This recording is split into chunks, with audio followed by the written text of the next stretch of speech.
One of the biggest mistakes I made when I started helping people finance mortgages to buy homes was believe that people that bought $2-3 million homes were just so much more sophisticated than people that bought $200,000, $300,000, $400,000, $500,000 homes.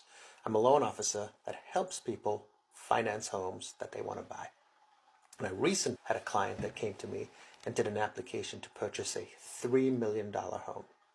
So when I got this application, what I wanted to do was get them on the phone to go over with them basically what they were trying to do and make sure we were helping them in the right way. Now, this is the exact same thing I would do if I was helping somebody buy a $500,000 home. In the initial part of the conversation, he said that he had already talked to another lender, and in those conversations, they had told him that he would probably have to do 20% down, and he didn't feel comfortable doing that. I said, well, I do have an option to do 10% down, but a 10% down loan on a jumbo loan is going to be a significantly higher interest rate, and you're going to have some reserves in the bank after you close. What I was explaining to him is that if you buy something for $3 million, 10% down would be $300,000. The closing costs would be $50,000 plus or minus, so that would be $350,000, and you would probably have to have 6 to 12 months mortgage payments in the bank after closing. You wouldn't have to use this, but you'd have to have that in reserve.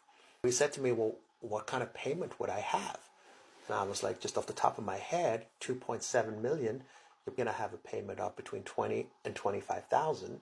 So if you need 6 months reserves, that would be $150,000. Between the 150, the 300, all in, you'd have to show me assets of about $500,000, $500,000, and that would get you to a $2.7 million loan for a $3 million purchase. And the conversation got quiet. When the conversation gets quiet like that, I start asking more questions because the information wasn't forthcoming anymore.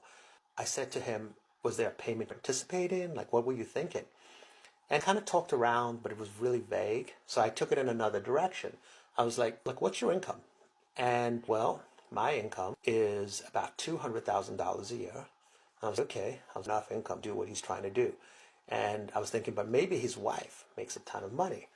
And so he said, and my wife makes about 100, but I also get a bonus of about 50 to 60. So I'm 200, 100, 60, 360. That's $30,000 a month. Now I know in my head that purchasing a house for $3 million and getting a payment of between 20 and 25 is not possible with 360. It's a great income, but you can't